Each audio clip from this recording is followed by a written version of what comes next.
Yes. Smart Coast California really believes What? in protecting the coast. Our passion is the coastline. Everyone should be committed to protecting our iconic California coastal communities. That's Smart Coast. My name is Joe Prion. I am the 2022 president of Smart Coast California. The mission of Smart Coast is to be a moderator between two different sides that want two different things in regards to vision for the coast. Well, Smart Coast California, we look at the policies that are out in the different municipalities. Smart Coast's objective is to provide themselves as a single place that is a reliable source of information for cities, counties, and the Coastal Commission. We are seeking, with active engagement with the local jurisdictions, the cities and the counties, and with the state regulatory agencies such as the California Coastal Commission, to come up with smart, cutting-edge regulations and policies to deal with the crucial issue of sea level rise. Sea level rise in and of itself is going to affect different areas and different communities in different ways. I'm very encouraged by the rise of plans to create artificial reefs, which would cause sand to accumulate closer to shore. Very interesting things that are much more innovative than, okay, the water's getting close, everybody tear down their houses and move back.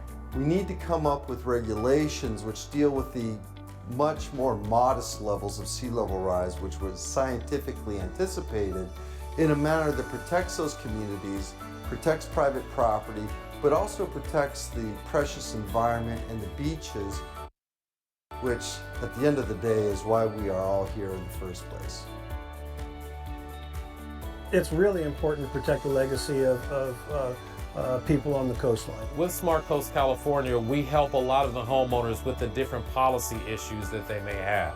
It is a very valuable resource when looking at the crazy landscape that's called homeowner laws. I think that it's appropriate for the people who are being affected by the decisions of the Coastal Commission should know what they are and how it's going to affect their futures before the decision becomes permanent.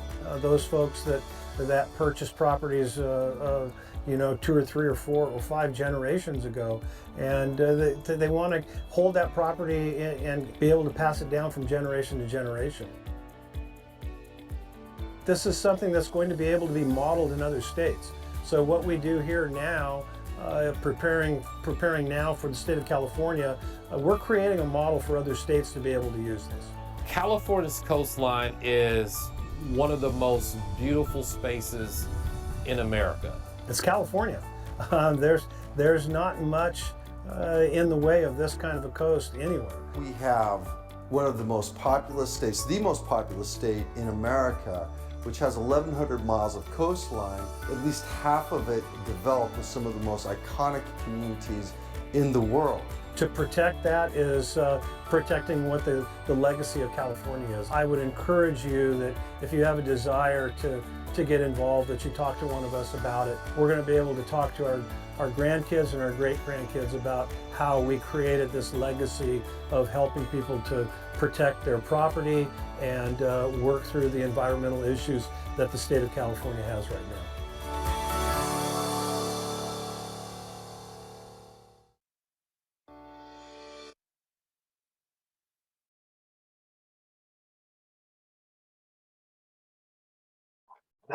That's who we are, and it was exciting making that video. It was a great thing. I'd like to introduce our 2022 board, and I personally want to thank everybody that served this year for your input, your dedication, your willingness to be a part of this board and something as monumental as Smart Coast California.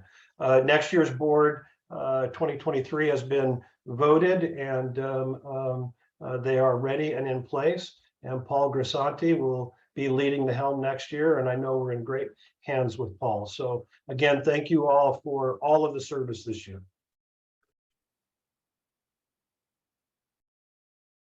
Our California League of Cities Conference and Expo Center that we had in September was amazing.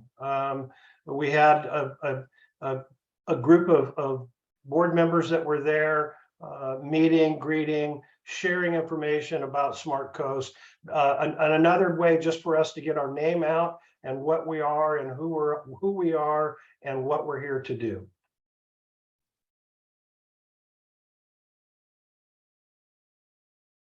Next slide.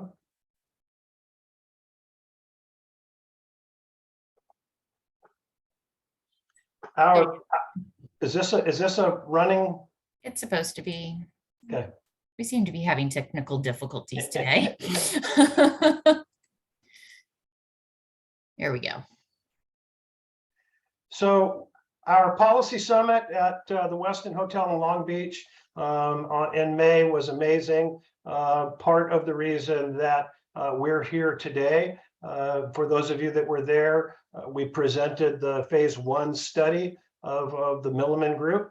And at that meeting, after that meeting, it was decided by our board that we definitely wanted to commit to the phase 2 study, which is why we're here today.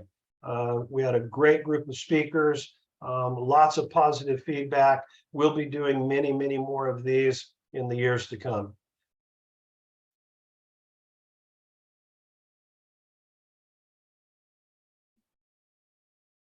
At that point, we're ready to hear from Matt Chamberlain, who is with the Milliman Group.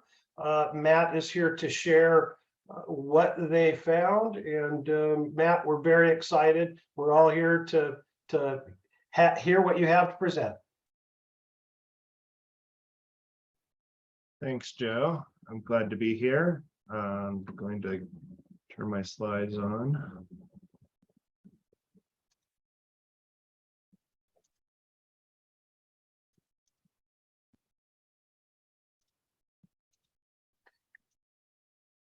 While Matt is gearing up his screen, just so you all know, what we're going to be doing is receiving questions in the chat. We'll be holding off on asking questions of Matt until after his presentation, and we will actually be having Don Schmitz present and give us a little bit of his insight on Matt's presentation. So after both of those gentlemen are done, then we'll be asking questions. Can you see my slides, my screen? Not yet. Let me-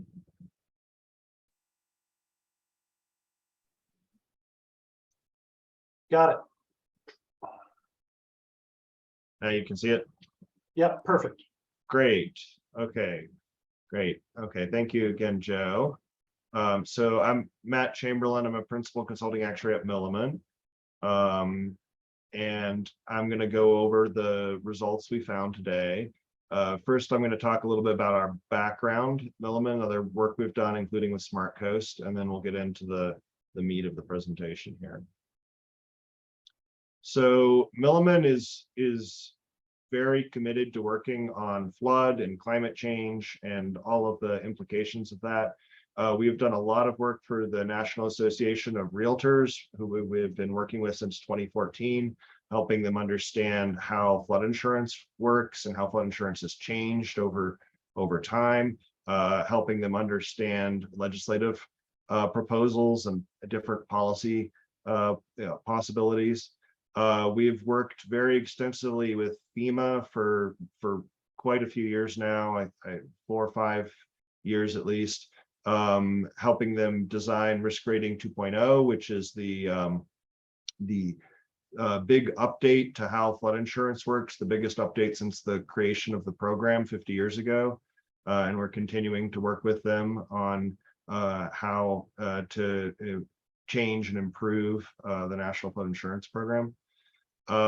We also have created the Milliman Climate Resilience Initiative, which brings together people from all sorts of backgrounds to figure out how to address climate change, how to mitigate climate change and and work on that.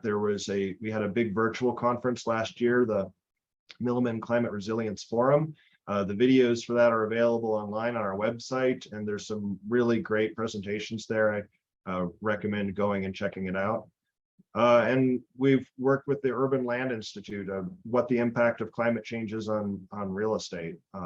We've done studies related to uninsured flood risk and how property prices could be affected by climate change in the future. So lots of things on this in this space. Now I'm going to talk briefly about the phase 1 project that we did with Smart Coast, in case you weren't able to attend the summit earlier this year. What Smart Coast wanted us to do was to look at the studies that had been done as part of the local coastal program amendment process, and basically try to figure out, were they done consistently and in a way that made sense. So we looked at 4 different sea level rise scenarios: the RCP 2.6, which is the low scenario that corresponds to stringent measures on climate change; the RCP 4.5 scenario, which is the intermediate scenario where emissions peak in 2040 and then decline; and the RCP 8.5 scenario, which is the high scenario. It's the sort of business as usual. And finally, the H++ scenario, which is a extreme scenario that in which there's rapid Antarctic ice sheet melt. And that one was dropped by NOAA earlier this year. So we looked at those, and then there are lots of vulnerability studies out there. We didn't look at all of them, but we selected 7 studies, and we looked to see, to answer these questions for each of them. And what we found was that there is considerable uncertainty in future sea level rise projections. And that's because both of the uncertainty about which scenario we're in, whether we're in the low end RCP scenario way up to the extreme one, but even within each scenario, there is a considerable level of uncertainty about how much sea level rise will occur. And it can be useful in that sort of situation to think about triggers, and instead of thinking about when do we get to a particular amount of sea level rise, what is the sea level rise going to be in 2050 or 2100 or even farther out, 2200, to think about rather when we get to a certain point, whether it's half a meter, a meter, or 2 meters of sea level rise, what are the consequences of that? And then thinking about it based on whether that happens in 30 years or 50 years or 100 years, what do we do at that point, and what sort of consequences will happen there. We noted that the scenarios that we looked at tended to be quite conservative. The low risk aversion scenario, which would be the lowest change, was one that only had a 17% chance of being exceeded. So that means that there is a 83% chance that the amount of sea level rise would be lower than the lowest scenario. And then the other scenarios were quite a bit higher and less probable. So we're not saying that those scenarios are inappropriate, but that maybe that conservatism is suited for particular applications.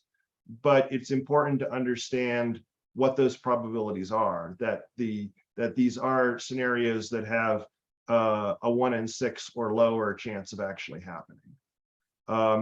And we then looked also at the consistency of the different studies, and we found that they differed in lots of ways. So they used different scenarios, they used different amounts of sea level rise, they used a sea level rise with or without storms, and some didn't use a scenario at all. We found that they used different models. Some used single models, some used blends of models, some used no models. We found that the metrics they used to evaluate the results of the sea level rise were considerably different among the different studies. So some of them looked at the impact on land area, some on population, some on structure counts, some on replacement cost of structures or market value of structures. So these are very different metrics and, not really comparable with each other. So we recommended that it would be useful to standardize approaches so that similar models were used, similar scenarios were used, and similar metrics to evaluate those scenarios were used so that the studies could be compared on an apples to apples basis. We also recommended looking at the full economic costs, not just both the costs and the benefits. And one of the studies did this, but most of the studies didn't. And so we thought that would be a worthwhile thing to do. So that was the phase 1 study. The phase 2 study that we're here to talk about today, Smart Coast engaged us to look at what's the market value of residential properties at risk from sea level rise and storms. So this is something that hasn't really been quantified as far as we know, at least in a systematic way. And so what we want to do is just have those numbers to inform the discussion. And so Smart Coast asked us to look at the cities of Carlsbad, Coronado, Imperial Beach, Santa Cruz, and Santa Barbara. And that's the cities of Santa Cruz and Santa Barbara, not the counties. And then we looked at 6 different sea level rise scenarios ranging from 0.25 meters to 2 meters. And since we're not really a metric country, just to remind everyone, a meter is a little more than 3 feet. So this is ranging from 9 inches to a little more than 6 feet. And then on top of that, ranging from the no storm to a 20-year storm to a 100-year storm. And so a 100-year storm is a storm that has a 1% chance of occurring each year. A 20-year storm is a storm that has a 5% chance of occurring each year. So these aren't storms that only happen every 100 years necessarily. They could happen repeatedly over a short period of time, but they have a 1% chance of occurring each year or a 5% chance of occurring each year. So to do this, we got data from a data vendor called Lightbox. They provide footprint level property information, which is great for doing this kind of analysis. The footprint of a structure is the sort of boundary of that structure. It's a polygon corresponding to the boundaries of that structure. So it's not the parcel. We know where the building is on the parcel because people might put their house either perhaps very close to the beach because they want to be close to the beach or farther away to reduce risk. We're looking at the actually where those footprints are. There's a bunch of associated data that's provided with those locations. And the most important one being the output of an automated valuation model. I think maybe the most well-known one is the Zillow model, where they give estimates of what the value of people's houses are. So lots of people produce these, and Lightbox provided that data. We reviewed it and chose to use that to estimate the market value that's going to be potentially at risk here. This analysis is only for residential property. It does include single family, condos, townhouses, duplexes, fourplexes, all of that stuff, but does not include timeshares or commercial properties.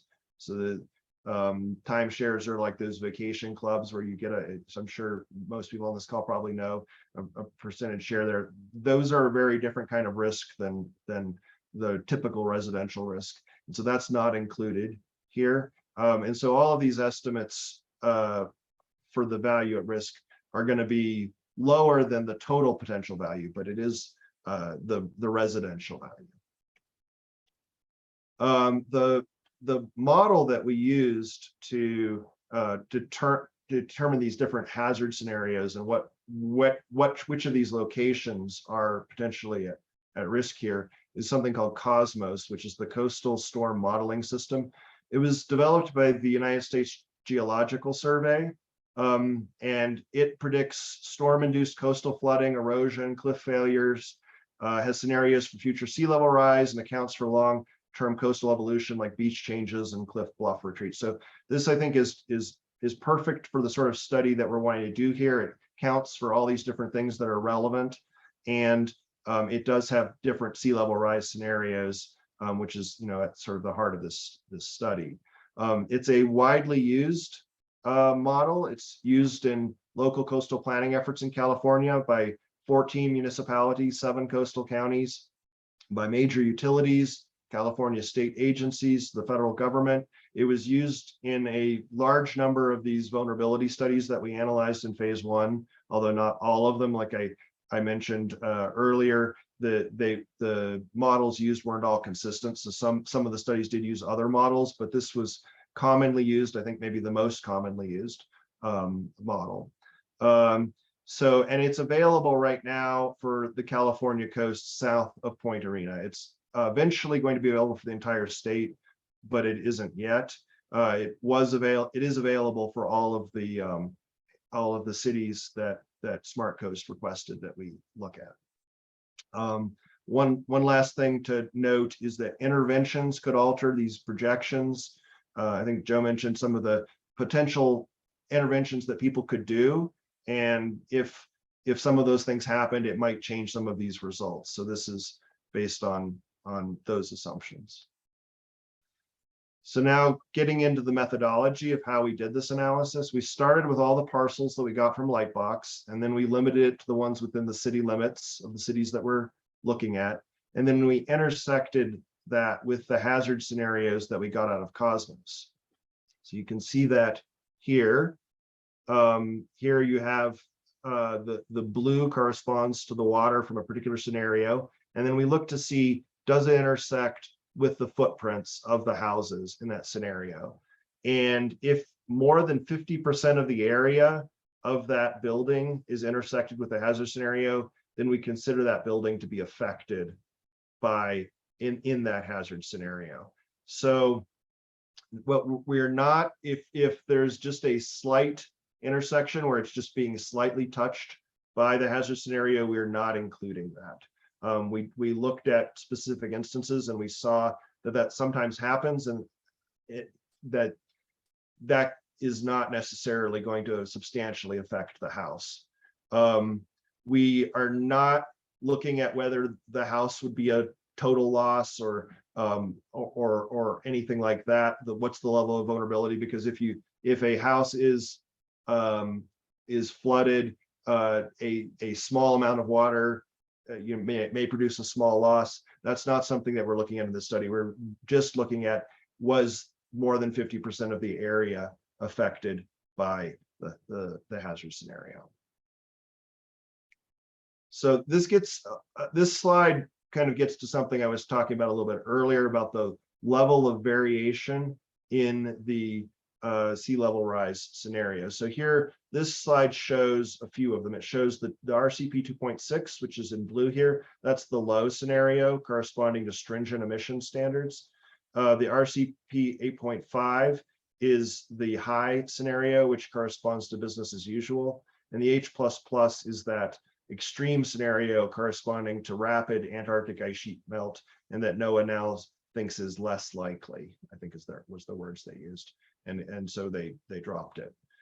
This also shows the variation in individual scenarios. So we have the dotted lines here showing that there's uncertainty in each of these, and that the uncertainty is in fact even overlapping, where like the low end of RCP 8.5 is above the high end of 2.6. And so, you know, there's considerable range of possibilities here, ranging from here like less than a foot, maybe half a foot, going up to over 4 feet. And then of course, for the most extreme scenario, 10 feet. And so now we'll get to some results here. This slide, most of these slides are all structured similarly. So I'm going to spend the most time here on the first one, because there's a lot of data here, a lot of information to look at. And I want to make sure everybody understands what they're seeing. So on the x-axis here on the bottom, we have the amount of sea level rise in meters. And remember that a meter is a little over 3 feet. So this one's looking at 3 feet, this is 6 feet, and then this is These are all like less than a foot or to just over a foot. We have two y-axes. So we have this one, which is for the line graph. That's the market value affected. So in the green, those are the line graphs, and that when you're looking at those, you should be looking at this axis over here on the left. For the blue bar graphs correspond to the number of locations affected. And so that's over here on the y-axis on the right side. And so when you look at the bar graphs, that's the axis you should be looking at. And so what we see here is that for Coronado, with no sea level rise, basically nobody's affected. There, you can see there's nothing here. As you start to get sea level rise, initially it takes a storm to produce a result that affects houses. So at say 0.5 meter of sea level rise, which is about 1.5 feet, we have the dark blue here in terms of the number of locations affected, and the dark green for the market value affected. So in that scenario, if you get $649 million of market value affected with the 100-year storm, but nothing without the storm. As you go to higher and higher levels of sea level rise, it starts to shift. And so you start to get more locations affected even without the storm. So by the time you get to the most extreme scenario we considered, the 2-meter scenario, you get over here nearly 1,500 locations affected even without a storm, and then maybe 1,700 or so with the storm. But the impact of the storm is relatively small compared to what you get without the storm when you're at these high sea level rise scenarios. While it's the opposite at the lower sea level rise, where there's very little affected unless you have the storm, and then it could be somewhat substantial. And so again, we have this over here on the left. The 0.5 meter with the 100-year storm is 649 million. The 2 billion without a storm is 4.3 billion. And we also put in what the budget of the city is to have sort of a context for these numbers. The most recent budget for the city of Coronado is 107 million. So even with only a 0.5 meter of sea level rise, the 100-year storm is affecting a large amount of value relative to the budget of Coronado. And of course, for the very high sea level rise scenarios, it's much, much larger. And then now we have some maps to show sort of where is being affected under these different scenarios. Now, the city of Coronado is kind of a long peninsula, and so there's like a southern part and a northern part. And if we put it all on one map, it'd be too hard to see what's going on. So I've broken Coronado into sort of the south and the north. And so we'll look at the south first, and then we'll look at the north. Over on the left here, we have in the gray box is just the current situation, where all the locations are. These little black sort of dot-like looking things are all the houses. And you can see this is the southern part of Coronado that we're looking at here. And then in these other boxes, you then see the different scenarios, with the blue being where the water is in the scenario, the hazard scenario. And if a house is affected by the water, then we turn it red. So in this first scenario of a 0.5 meter of sea level rise, none of the dots are red, none of the houses are red. And so nobody is affected yet without a storm. But if you have a 0.5 meter of sea level rise, again, that's about 1.5 feet, plus a 100-year storm, you now get a lot of locations are affected, especially up here. Not everybody, you can see there are some that aren't red here, but a lot of them are, and a few down here as well. So then we go to 1 meter of sea level rise, so that's about 3 feet. And now you have a lot. If you remember here, I'm going to toggle back and forth a little bit because I think that helps see the changes. So here with a 0.5 meter and no storm, nobody's affected. And we're looking at the middle box here. Now with 1 meter and no storm, you have quite a lot of locations affected, both up here and also down here. And down here on the bottom part under the 1 meter scenario, if you remember, the 0.5 meter with the 100-year storm over here on the right very few people are affected. Now we go to the 1 meter without a storm, and a lot of these locations in the southern portion are now affected. And then if you add the 100-year storm on top of that, now you get even more affected. All these areas where you had some that were still not being affected without the storm, now all of them are here. And likewise down here in the southern portion, pretty much all of them are. You do still have some people who aren't over here, probably at higher elevations, but you're getting a pretty substantial number. And then here we go to the 2 meter scenario. So now we have even more. The thing to notice here, I think, is the difference between the 2 meter without the storm and the 2 meter with the storm is not really that great. And we saw that already on the graph, where once you get to these really higher levels of sea level rise, adding the storm doesn't make that much difference. When you're at the low levels of sea level rise, you really kind of need that storm to get people affected. We'll go back here to show you this again. A 1/2 meter, you need the storm before you start getting people affected with a 1/2 meter of sea level rise. But then when we go to the 2 meter, that's no longer the case. It's just the sea level rise itself that's affecting the locations. And so now we go to the northern part of Coronado. This is, again, the layout here is the same. It's just different place and looking at the scenarios for this area. So with the 1/2 meter, we have nobody affected. With the 1/2 meter and the 100-year storm, we do have a small number of people affected in this portion of Coronado. Then we go to 1 meter sea level rise. Almost nobody affected without the storm. There you can maybe see here, there are a few locations in red right there. With the storm, though, you get a bunch of locations over here that are all affected by the scenario, as well as a few additional ones here, but especially over here in the western portion. And then we go to 2 meters of sea level rise. So this, I think, is somewhat similar to in southern Coronado, where you get a lot more locations affected by 2 meter relative to 1 meter, but the storm doesn't add that much to it. It's really the sea level rise itself at that point that's affecting the locations. Now we're going to look at Imperial Beach.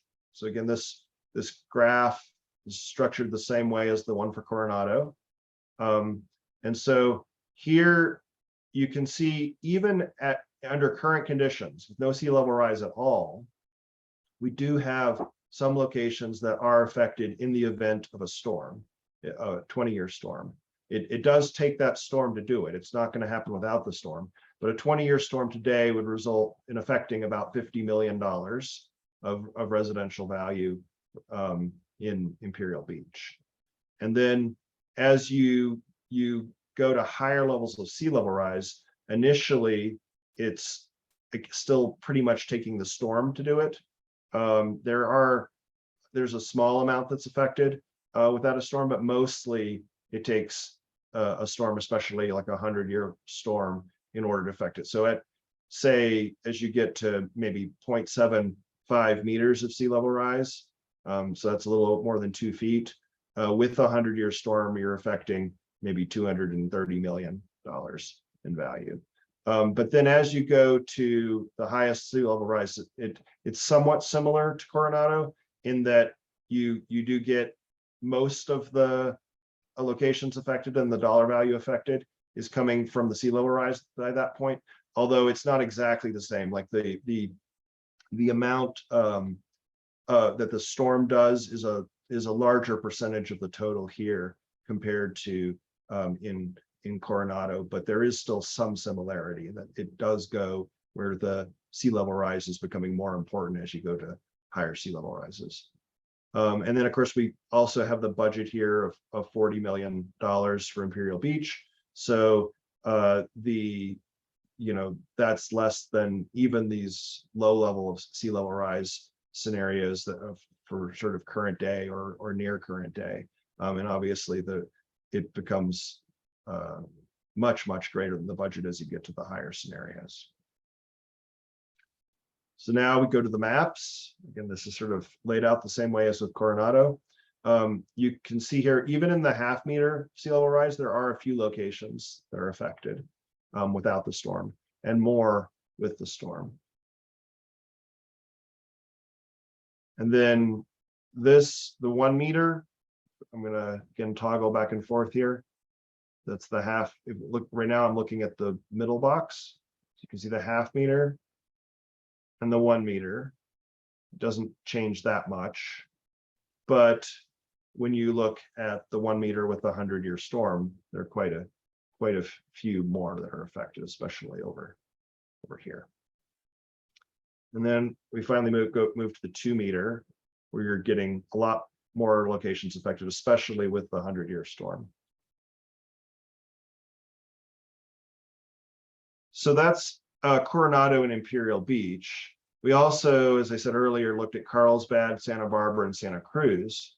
So there's a real contrast here. All three of those are much less affected than either Coronado or Imperial Beach. So a general sort of theme here is that not everywhere is affected by the same amount. Under the most severe scenario, the 2 meter sea level rise with the 100-year storm, none of the locations in Carlsbad were affected. And in Santa Barbara, 2.4% of the residential buildings were affected, and about $400 million in market value, which is about 86% of the city budget.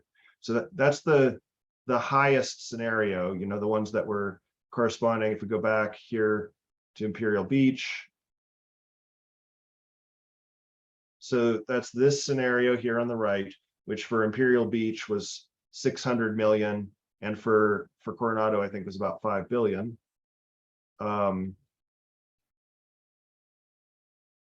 So for Santa Barbara, that's only 400 million. And for Santa Cruz, in that scenario, it's only 0.3% of the buildings are affected, and that's $39 million in market value, which is about 10% of the city budget. So that's a real difference. And because for these cities, you have to go to that most extreme scenario before you start getting substantial amounts of buildings affected. I didn't include graphs for that because it's just going to show kind of zeros for the first few scenarios, but I am including maps here. Now the map for Carlsbad is not especially interesting because it's showing, as I said, no one is affected. But I just to see it here, there are no red dots for any of these scenarios for Carlsbad. And then if we go to Santa Barbara, so Santa Barbara, 1 meter of sea level rise, so it's a little more than 3 feet. We still have, and I've got Santa Barbara broken into 2 parts here. So for this part of Santa Barbara, you see nobody affected with 1 meter of sea level rise. Again, that's about 3 feet. And then with 2 meters of sea level rise and the 100-year storm, the most extreme scenario that we looked at, you do get some people affected, and you can see where they are here, the red dots. And then this is a different portion of Santa Barbara here, farther to the west. 1 meter of sea level rise, nobody's affected. 2 meters with a 100-year storm, you have some locations here right along the coast that are affected. And then here's Santa Barbara, kind of on the far west here. Again, sea level rise, 1 meter, nobody's affected.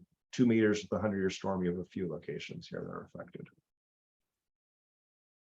The city of Santa Cruz, 1 meter sea level rise with a 100-year storm. We don't have anybody affected here.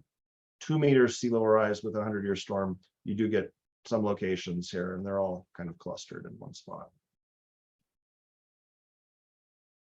So conclusions, and I've hit, I think, all of these already, but just to hit them again. Some cities are going to be heavily impacted by sea level rise. Especially if we get to the higher amounts, Coronado and Imperial Beach would be substantially affected. But for other cities, the impact will be small, even under the higher scenarios, like we saw for Carlsbad, Santa Cruz, and Santa Barbara. For small amounts of sea level rise, you primarily these 100-year storms, these more extreme storms that are relatively infrequent, would affect in some of these cities, substantial number of properties. But as sea level rise goes up, properties start getting inundated even without storms. And there's a considerable amount of uncertainty in the amount of sea level rise that's going to occur. We don't really know whether we're in that, when we'll get to the 0.5 meter, the 1 meter, or the 2 meters. And therefore, it's helpful to think about this in terms of the amounts of sea level rise and what happens once you get to those points, and not when it will happen. And that's basically the idea of triggers, that you look at certain amounts of sea level rise and certain actions maybe you take at that point, and not at a particular time. This is just the limitations of our analysis. We relied on various data, and there's uncertainty related to all sorts of things, including the model that was used and the different scenarios that we used. And I'd be happy to take questions. I think that there's going to be some comments first from Smart Coast, though. Yeah, thanks very much, Matt. What an amazing presentation. Thank you for everything that you guys have put together. Drew, we're going to hold off on questions until after Dawn has presented. Please put your questions in the chat. I'm not going to steal Dawn's thunder, because there's a lot here that I know he's going to want to talk about that has been presented to us. There's a lot to unpack here, Dawn. Matt, could you turn your screen sharing off now? Unless you want it on, Dawn. I think I thought I did turn. Okay, There you go. Perfect. Yep. Thank you. So I'd like to introduce Don Schmitz. Don is our lead consultant. He is the owner of Schmitz and Associates, and we could not be doing this without his expertise. So Don, thank you very much for being here. I know you're probably as excited as I about what's just been presented. So what are your thoughts? Well, thank you, Joe. Yes, I am. And thank you, Matt, for the excellent work. And so what I'm going to be speaking to is we're going to avoid redundancy in regards to this very powerful study. And I'm going to see if I can bring it home as it pertains to some policy issues and considerations, and if we can frame this up within the context of where we've been, where we are currently, and where we're going as a state. And that's, I think, one of the first things that I want to reaffirm.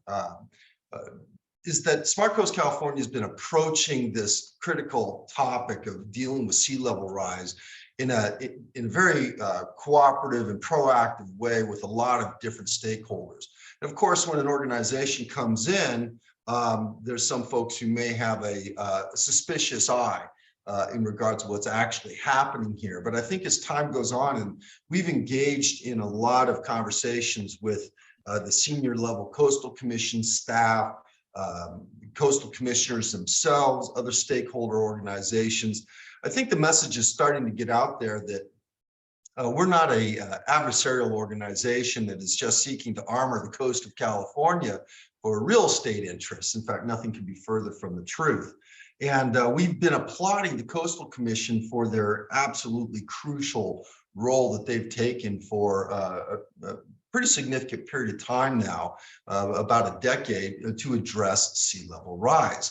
And we're all learning as we're going. And there's been a tremendous expenditure of taxpayer dollars to do the vulnerability studies and to start to craft regulations for these individual communities so that we can do the long range planning for sea level rise. There's some bona fide scientific debate in regards to whether or not there's been any significant sea level rise to date. But clearly the scientific consensus is that we're going to be experiencing some level of sea level rise in our foreseeable future. And we're doing long range planning here.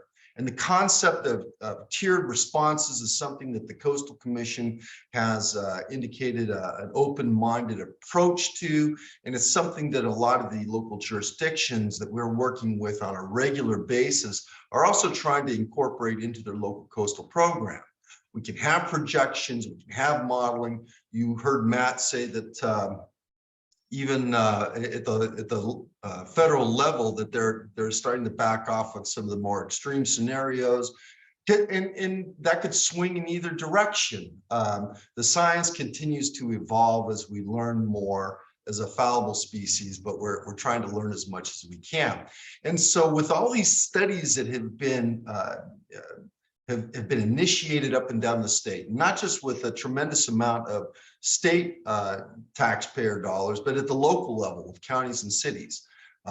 They have been accepting grants through the Coastal Commission to do vulnerability studies and amend their local coastal programs, but other jurisdictions are working a little bit more unilaterally in regards to their studies. And so there's a tremendous effort that has been going on. So it is to be expected. It is inherent with that type of process that as time goes on, the studies and then the assessments and then the crafting of the regulations will grow increasingly nuanced as time goes on. And so Smart Coast California has been promoting a planning concept that we believe is extremely valid, is that a one-size-fits-all approach to this is folly. That really ought not to be the way that we pursue these things. Now, when you start at the macro level, as the state did initially, there was essentially a one-size-fits-all concept, because we just looked at the scenarios as a state and okay, here's what we need to do. And obviously the chosen methodology was managed retreat. We would point out, though, that even early on with the Coastal Commission and other state agencies, there was a very important exception to the concept of managed retreat, which was for our industrial ports, because it was acknowledged that it's such a massive infrastructure, you can't retreat it back. And also, importantly, that it was so economically essential to the state of California and to the nation as a whole, that this was a place that we were going to hold the line. We were not going to do managed retreat for Long Beach and Los Angeles and in the other significant industrial ports in the state of California. So that was actually reaffirmed recently in a conference that was held by the State Lands Commission as it pertained to the ports of Los Angeles and Long Beach, where it was affirmed that managed retreat was not going to happen in those ports. They were just too important. One of the things that has been part of the dialogue that Smart Coast has successfully started to put out there as an appropriate part of the conversation is that some of these coastal communities are also critically important to the state of California. They're important to us culturally, they're important to us economically, and I think one of the things that's absolutely cannot be ignored by the study that was just presented to us is that you've got, in some cases, enormous amounts of real estate value that is on the line for some of these communities. Interestingly, not all of these communities. So we're getting more granular as we learn more and we study more. We're getting down to the parcel level, and that's never been done before.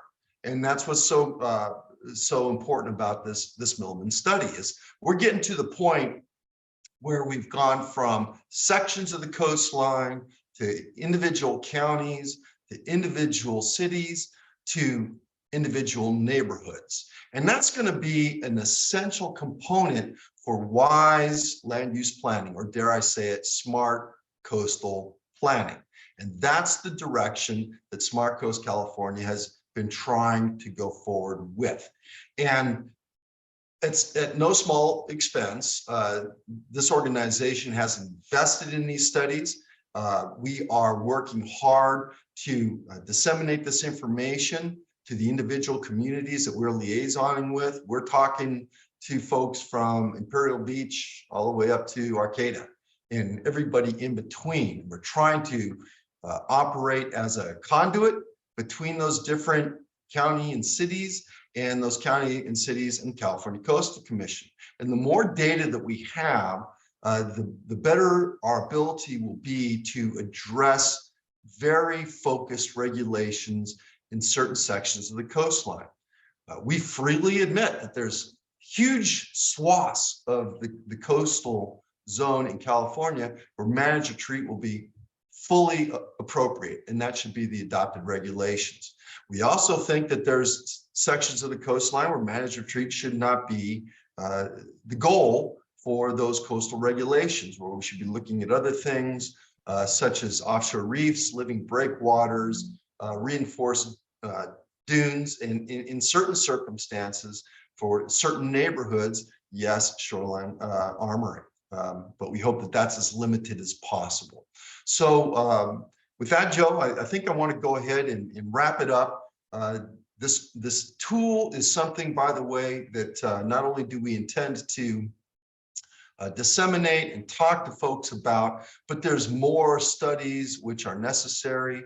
And we're hoping that at the state and local level, that this level of minutia on the studies was something that will be implemented so that we can all collectively, as a state, a community, know that we've done the very best job to make sure that we are concise on those land use regulations. Thanks, Don. I've got a few questions in the chat, but I wanted to be sure that those folks that are here today listening, or when you take any of this back to your cities or your counties, that the studies that we had Milliman do were specific to areas where we are working right now. There's an urgent need to be working with those communities right now. That doesn't mean that your city is not going to be on that list at some point in the future. And we've been told that should a city or a county want to have this study done, we've got the ability to do that with the Milliman Group and Matt. So obviously there's cost involved, but it is definitely something that can be done. So there's a few questions in the chat. I'm going to start at the top. Where did they go? Matt, I think this is for you, maybe for Dawn and Matt. These cost estimates are replacement costs only, and they do not include infrastructure. Is that true? They're not replacement cost, it's market value, but it doesn't include infrastructure. So it's the market value of the residential houses, but it doesn't include infrastructure. Thank you. The next question in here, probably for both of you. The East Coast is much worse off when it comes to sea level rise, storms, and damage to property. Considering that we have time to learn from their experiences, what are the most important lessons that we can glean from the East Coast that we can apply today to the West Coast? Well, I can speak to that. Matt can weigh in as he sees fit. The reality is that the geomorphology of California is dramatically different. It's been a lot more tectonic uplift. More recently, we have more higher ground. There has been development which has not availed itself of some of those natural protections. There are lessons for us to learn in regards to the experiences of what's occurring on the East Coast. That being said, the challenge that we all face is we are looking at very long range planning for a natural phenomenon which is unprecedented in modern history. Certainly, there's been enormous sea level rise prehistory of hundreds of feet. But that being said, this is a new thing. And when you take a look at the lifespan of a structure that is a new structure, for instance, in the clear goal that those structures should be developed in a way that they don't need shoreline protection, it's important that we look out over this 75-year period and take that into account. So although it is relevant what's happening on the East Coast, I think more than that, we're going to have to rely on our best available science to implement our own policies for the unique geomorphology of California. Thanks. Thank you, Don. Matt, this question is for you. Please tell us again what the probability of a 2-meter sea level rise by 2100 is. Did you say roughly 1 in 100? No, I don't think I did. I think the point there that I wanted to make is that there's a lot of uncertainty in that. Like, we don't really know what the probability of that is in 2100. There are, yeah, that's the fundamental point. Yeah.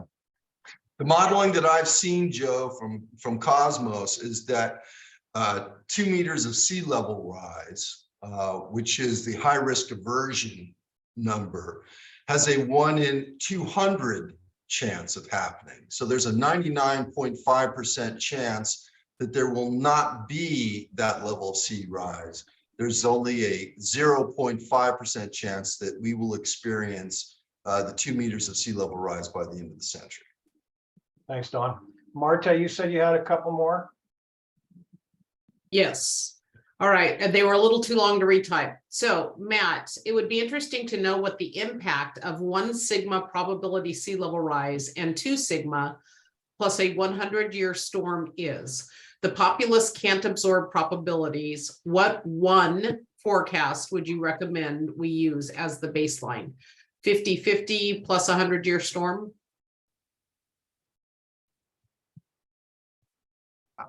Well, I mean, again, I like the idea of thinking in terms of triggers. I like thinking that you have a certain amount of sea level rise, and then you take an action, and then you have a certain amount more, and then you take another action. And because although you certainly, you know, and I'm an actuary, I like numbers and standard deviations and all of that. But I think, you know, even with like what Don was saying with like the 1 in 200, there is an uncertainty around that 1 in 200 too, right?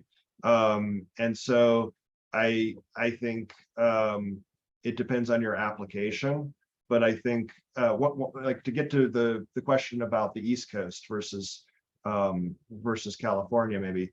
I think one big difference between the East Coast and California is in the East Coast, they are frequently affected by hurricanes, and hurricanes are almost unknown in California. I think there's been 1 or 2 tropical storms in the last, 200 years. It basically doesn't happen. And you don't get the storm surge effects that you get there. And we saw that with Hurricane Ian in Florida. We've seen it with Katrina and Sandy and, repeated events where you can get very substantial amounts of water on top of the sea level rise. And so your time horizon is shorter, right? Because if you can get 10 feet of water now, if you have storm surge, then you have to be thinking about that now. The 100-year storm does not produce 10 feet of sea level rise in California, right? So I think that impacts the thinking there. It enables you to not to think about it in a different way. Okay, thank you. Are there any other sea level rise prediction models Smart Coast California considered other than the Cosmos USGS prediction model, such as NOAA's prediction model? So we selected Cosmos because again, it is consistently available and was used in a bunch of the vulnerability studies and by lots of different users. But so no, that's the basis for why we chose Cosmos. Okay. One Shoreline has begun an effort to remove the outer seawall at Pillar Point Harbor. My surveys show there is a very low public support, about 15% for this action. Another finding in the survey was that a large proportion of the public incorrectly believes sea level rise best estimates to be 6 feet rather than NOAA's estimated 2 feet. I don't know if that made sense to you guys. Felt like inside baseball a little bit. So One Shoreline has begun. So William, I will try to unmute you and maybe you can help with this. Just a moment, please.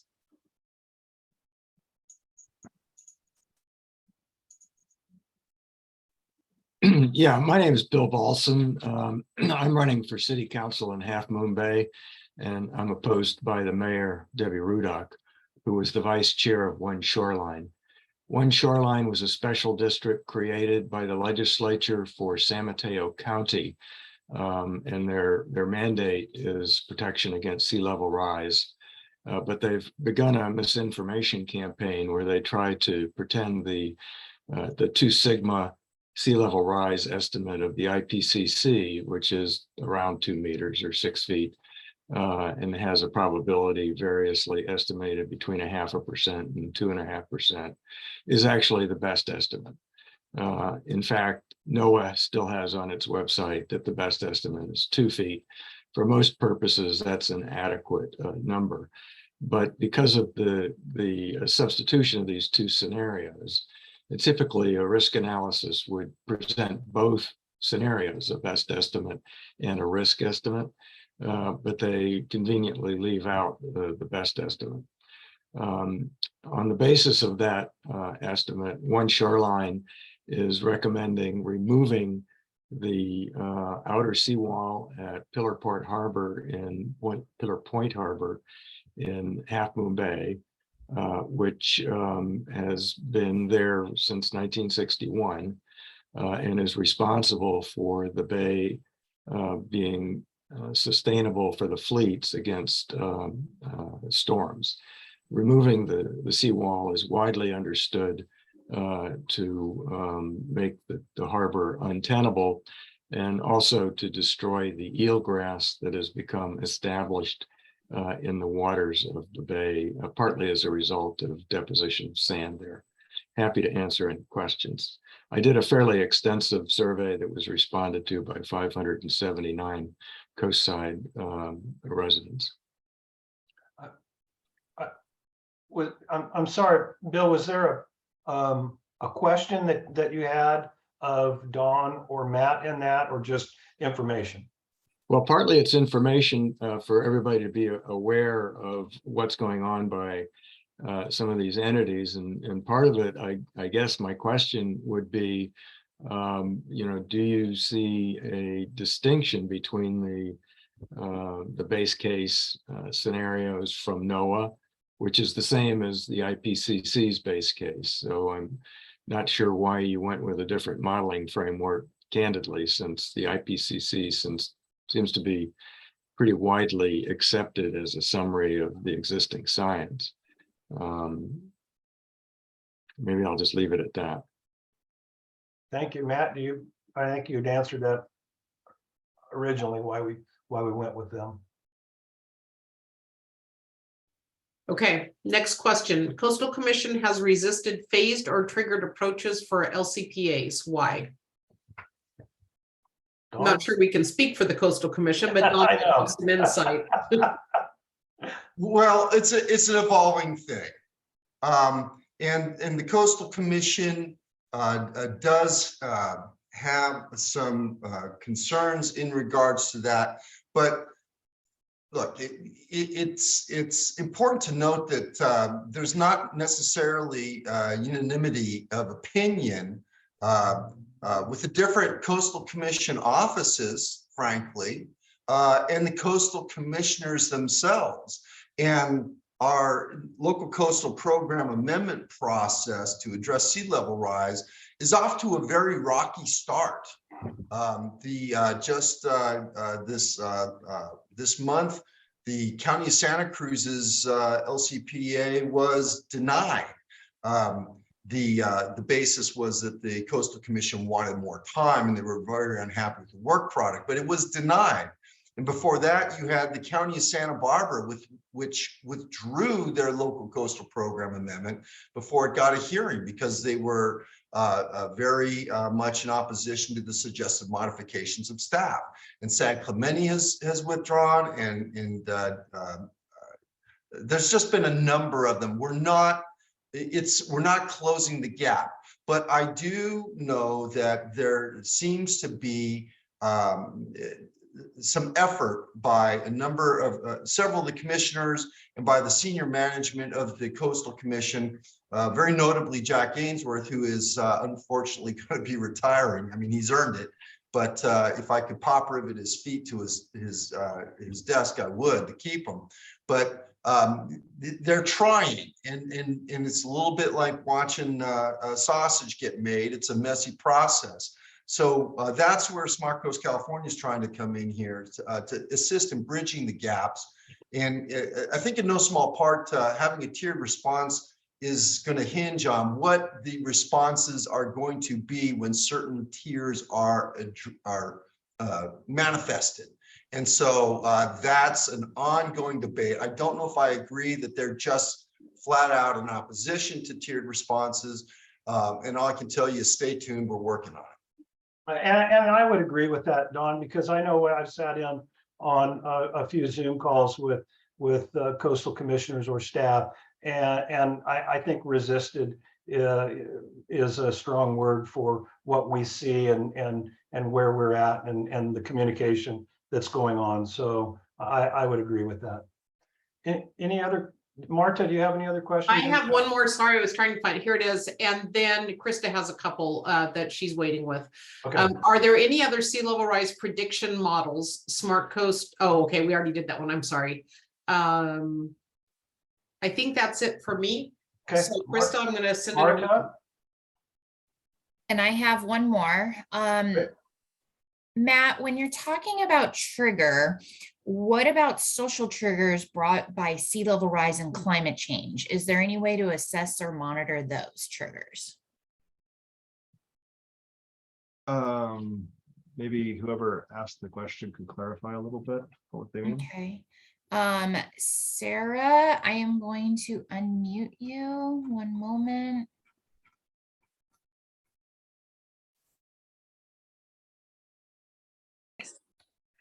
Hi, Matt. Hi, everyone.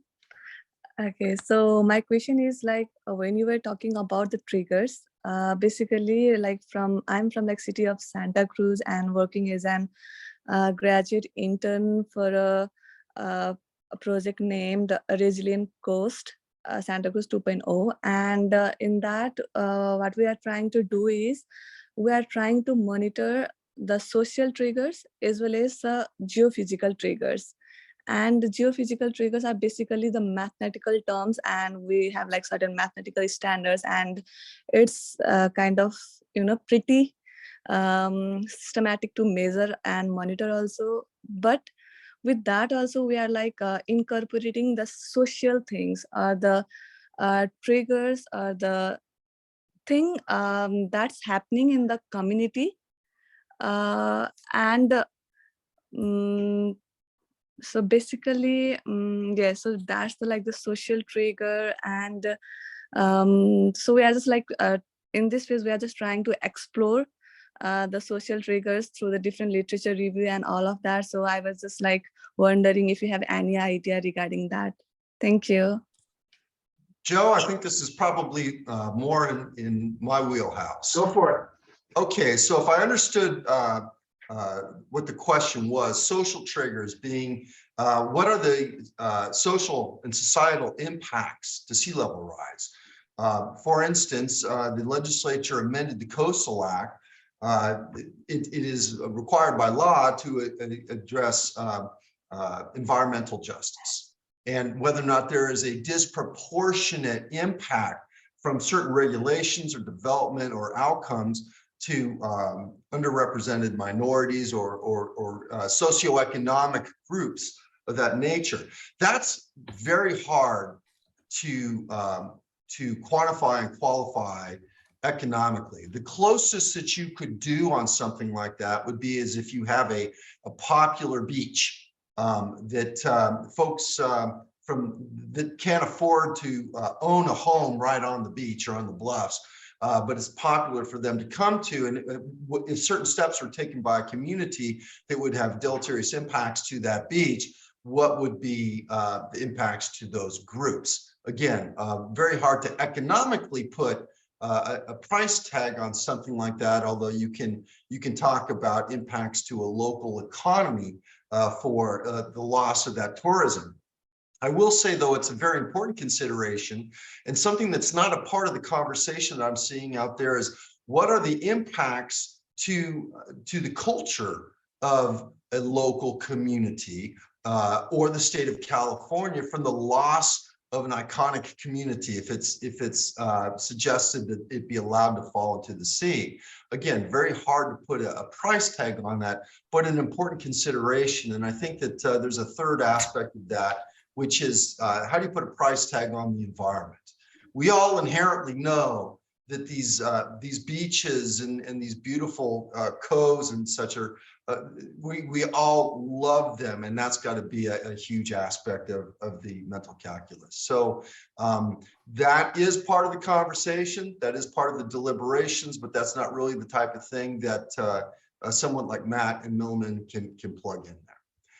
And I have a question that was sent directly to me if Krista and Marta are done with the ones that were sent to them. Go ahead. Then I think Krista has a question. I'm done. Okay, so I received a query from Kimberly. It says, I'm concerned about Newport Beach, in particular Balboa Island, Newport Island, and the peninsula. The city is starting their general plan update, and Simone, that's Simone Georges, who's the planning director, tells me there will be sea level rise projections or protections, right? Okay, so I know Simone very well. I've also been in touch with Jim Campbell, who's the planning manager, and they are working very hard on that. You should be concerned about Newport Beach and Balboa Island with certain sea level rise projections. And this is a good one, Joe, for us to end it up with, because Newport Beach is a fascinating and pretty unique community for a coastal community in that it has sandy beaches, which are subjected to direct wave attack. It's got a bay, a sheltered bay. It has bluff top development further to the south, and that's one of the things that's hard to qualify in regards to valuation, which is increased bluff retreat from sea level rise. It has it all, and oh, by the way, billions of dollars worth of real estate value in that. So Newport Beach is going to have to they're going to have to address all three of those categories and how they're going to go about doing that. And I also want to wrap it up with a comment in regards to the valuation issue, which Matt is putting forward. Now, if that can sound a little crass to some people, but we all live in the real world here. And as Morro Bay demonstrated in their successful local coastal program amendment to address sea level rise, they put a specific provision in there that should any of their regulations result in the loss of private property, that the taxpayers in that community were going to pay the property owner for the loss of their property. And whether communities do that proactively or whether or not they're compelled to do that by a court, if they adopt certain regulations, then that's got to be part of the calculus. And if we've got a rural section of coastline in Northern California that has a 1950, 1,200 square foot home on it that's really not worth that much, and they've got room to pull back, then you're doing managed retreat. But if you have Balboa Island, if you've got the bay, if you got the peninsula, Newport Beach, that would be a heavy lift for the entire state of California. That's an incredible amount of money. Furthermore, Newport Beach is culturally one of the most important, iconic, beautiful coastal communities in California. So in conclusion, where Newport Beach is going to go, I don't think they're going to be implementing managed retreat. Of course, they need to speak for themselves, but I think they're going to be coming up with a number of different solutions. But allowing Newport Beach, the heart and soul, to go into the ocean, I don't think is going to be it. Thanks, Don. Marta, you have 2 more questions? You're muted. Sorry, for Matt. Hang on, I lost it then when was groundwater included in this Cosmos model? If not, do you know what those differences might entail in the modeling? And maybe it falls back to Don as well. Is groundwater included? In Cosmos model. Cosmos, I am not sure that I'd have to. I am. No, those maps are inundation. And one of the things that is a geographic reality is you're going to get rising groundwater in certain areas. You could have low-lying area back behind a barrier beach, for instance, and it's not subject to inundation from sea level rise, but all of a sudden the water can start percolating up out of the ground. Very, very complicated. Let's not forget, however, that what Matt and his team did here is more sophisticated, nuanced than anything that's been produced before. I think another, even though it's an important consideration, there are solutions to rising groundwater levels that can be incorporated in regards to the rehabilitation and remodeling and development of our communities. But no, the mapping that Matt utilized and that's out there really doesn't get to the point where they're showing where you're going to get ponding water from ground level rise. Okay, I think we hit the bottom. We do have someone was looking for recommended language to allow property owners to protect their own property. And they can reach out to us and we can provide that language to them. That's been approved and accepted by the Coastal Commission. And if there are any other questions or you'd like to have a proposal on having your city or county considered under a Milliman study, please reach out to us as well. And we will definitely ask Milliman to give us an estimate and we'll work from there to potentially assist you or vice versa. So please reach out. We really wanted to give just a sampling of what's available out there and how we can help you and give you considerations for how you can look at the properties that may be affected on the coast in your area. Joe, thank you. Thanks. Yeah, this is such an exciting study because we've since 2019 or 2018, when this organization was created, we've always talked about the costs involved, and we've always talked about who would pay for those costs, and we knew that we had to start working towards that end. And so now that we've got the ability to have some form of knowledge of what the cost is, now as we're sitting at the table and we're talking about sea level rise with all the different entities, we can talk about this more logically than we have been able to in the past. So this is an amazing step for us. The other thing to remember, and I think it's been said, is that this study is as of today, if nothing is done today. And we're working. That's what Smart Coast is doing. That's what the Coastal Commission is doing. That's what all these different entities are doing right now, is trying to come to the table so that these worst case scenarios, we're prepared for them. So this is another feather in the cap. This is just another way for us to move forward with implementing policy in the counties and the cities where they're going to be inundated by sea level rise. A couple of just housekeeping things. This is being recorded. It will be on our website in a couple of weeks, a week, something like that, Marta or Krista? Yes, okay. The other thing to know is that the complete Milliman study